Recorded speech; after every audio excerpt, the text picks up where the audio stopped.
Hola, hola, hola. Bueno, ahora estoy en la habitación del hotel, por esto lo he visto tan impersonal que parece casi una clínica. Estoy delante de Atocha y acabo de llegar a Madrid desde Zaragoza. Ayer presenté el libro Viaje Mundo Olvidado en la librería Cálamo de Zaragoza, que es fantástica. Vino una gente estupenda, estoy muy contento, estoy muy contento. Estuve muy arropado, me sentí muy querido. Me desvelené un poco contando historias y bueno, muy contento. Y además estoy muy arropado por Antón Castro, que es un periodista al que adoro.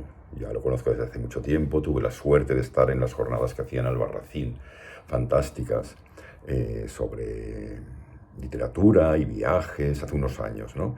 Y a partir de entonces, bueno, somos amigos y siempre que voy a Zaragoza me apoya muchísimo y me hizo unas preguntas realmente no solo muy inteligentes y muy interesantes, sino que me dieron a reflexionar y para una cosa que más o menos estoy escribiendo, que aún no está muy cuajada, diríamos, pero me dio que pensar, porque él se interesó mucho por mi madre, por mis padres.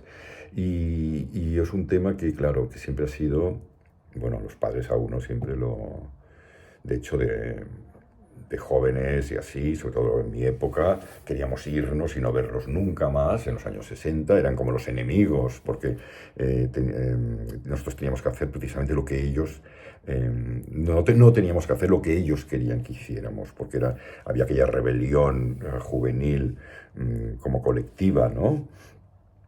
Inspirada en Mayo 68, con la Beat Generation americana, que si Bob Dylan, I Can Get No Satisfaction de los Rollings, es decir, toda esta contracultura. Y bueno, no voy a hablar más de esto porque un día hablaré solamente de esto, solo decir que me sentí muy arropado. Entonces, hoy en Madrid presento ¿cómo se llama? Está en la librería Alberti, estoy muy contento con Patricia Almarce y también amiga y viajera y fantástico, ¿no? Entonces, quiero continuar un poco con la último vídeo que era sobre el animismo, ¿no? Bueno, no sé si os acordáis, estaba el gran profesor Niangorambua, el apóstol, el ideólogo de la drumología, es decir, del estudio de los tambores parlantes, mediante los cuales se transmitían de un pueblo al otro y luego se iba repandiendo por media África, por toda África Occidental, los peligros de cuando llegaban los colonos, cuando llegaban los misioneros, depredadores, o cuando habían guerras tribales que solían ser bastante frecuentes, ¿no?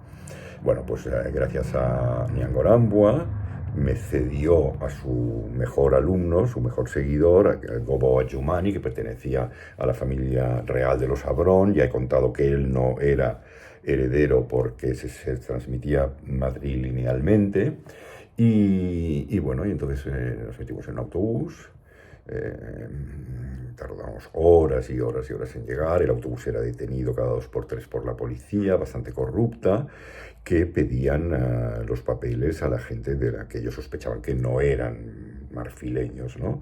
Porque Costa de Marfil había tenido un desarrollo económico muy importante, ahora estaba en decadencia y ocurre y pasaba lo que suele ocurrir. Es decir, que los emigrantes eran bienvenidos cuando se necesitaba mano de obra mansalva y ahora que el país pasaba por estrecheces, pues intentaban expulsarlos o lo que fuera, lo que era bastante difícil. Y era gente de Mali, de Burkina, de Sierra Leona, etcétera, ¿no? Esos no tenían papeles, y entonces la policía les cobraba, vamos, los saqueaba, o sea, les hacía pagar. Y si no, pues los bajaban del autobús y quién sabe lo que ocurría con ellos. Yo no quiero ni llegar a pensarlo, ¿no? Los medios secuestraban hasta que no soltaran todo el dinero que tenían, ¿no? O sea, eran unas mordidas. Y entonces a mí me dijeron como si fuera lo más normal del mundo. No, es que claro, es que hoy es jueves, viernes, se acerca el fin de semana y los policías necesitan dinero para beber y para ir con mujeres. Y yo pensé, pues vaya explicación, y que todo el mundo lo encuentra normal, pues es la corrupción, ¿no? Bueno, entonces llegamos a Tanda. Tanda era en un lugar ya muy lejano, acababa de no sé cuántas horas.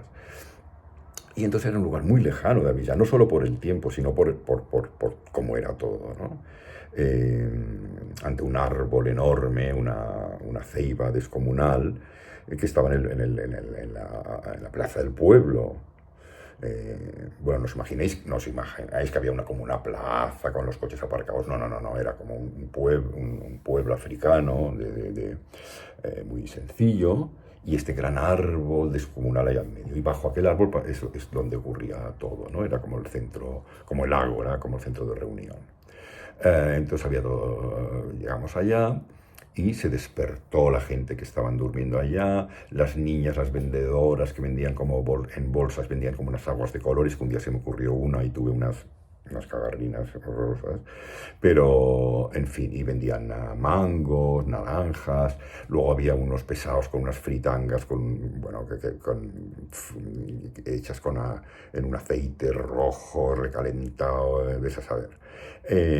Pescado ahumado, bueno, vendían muchísimas cosas, y después gadgets totalmente inútiles de plástico, chinos, y no os imagináis cuando nosotros pretendíamos bajar del autobús porque teníamos que cambiar, casi no podíamos porque subía todas estas hordas de gente y tal. Bueno, luego nos quedamos un par de horas bajo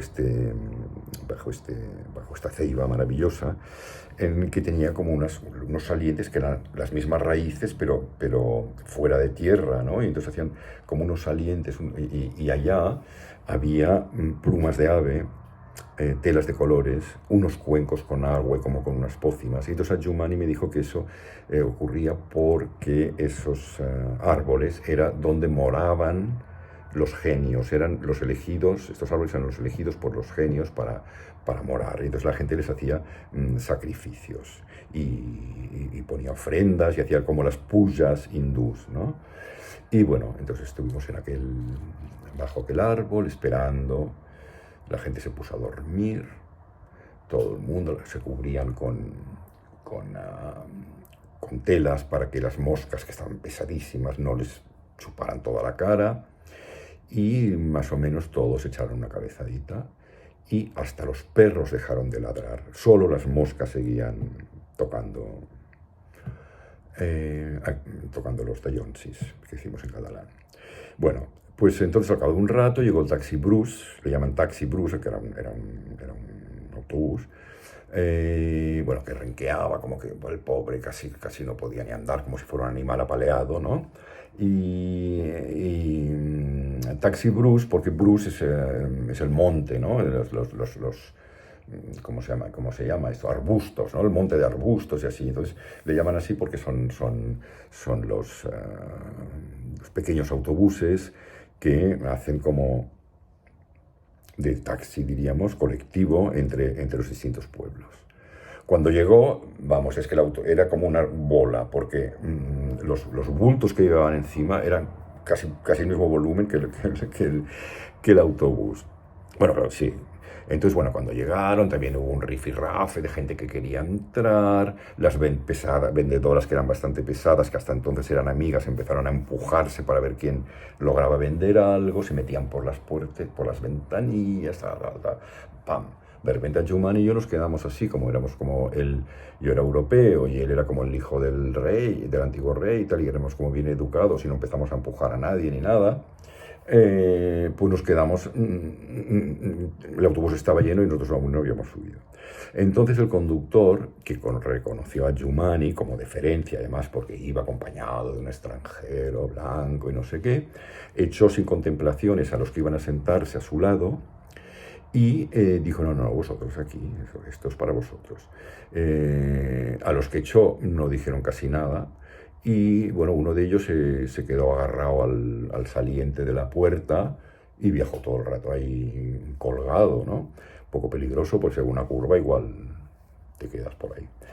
Y bueno, iniciamos el viaje y entonces nos empezaron a contar cosas. Ellos hablaban de sus cosas, yo creía que hablaban de lo que había ocurrido en el pueblo durante la ausencia de Adjumani, y a veces por consternación y tal, pues suponía que hablaban de gente que había muerto y tal. Y luego que ya cuando hablaron conmigo me empezaron a contar cosas de los genios, de los espíritus que viven en el bosque, unos con unas melenas y como muy primitivos, que parecían entre simios y humanos, y vivían en los árboles y solo bajaban para coger a humanos y devorarlos. Les encantaba la carne humana y cruda. O había unas mujeres que se llamaban Asblota, creo, ahora, igual me equivoco, pero bueno, dejemos el nombre, que muy viejas, con la piel como de lagarto, y que tenían unos senos, unas tetas, vamos, tan largas, que no podían casi caminar porque les dolían mucho, y entonces hacían pim, pim, se las metían y se las cargaban en la espalda. Después había unos parecidos a los pigmeos, muy bajitos, que tenían los pies al revés, porque así, cuando sus enemigos veían las huellas, pensaban que habían tomado la dirección contraria. Bueno, había mucho tipo de espíritus que habitaban aquel bosque. Y entonces no era conveniente quedarse de noche ahí porque ocurrían cosas terribles, es decir, había que ir de día y como muy rápido, ¿no? Aligerar el paso. Todos iban con sus machetes para ir a cortar ñame, caña de azúcar, plátanos, cocos, lo que fuera, ¿no? Y todos procuraban, pues, no quedarse ahí por la... Bueno, pues mañana continuaré, porque me están llamando a la puerta ahora y no puedo seguir hablando. Un beso muy fuerte, like y suscribiros, por favor. Chao.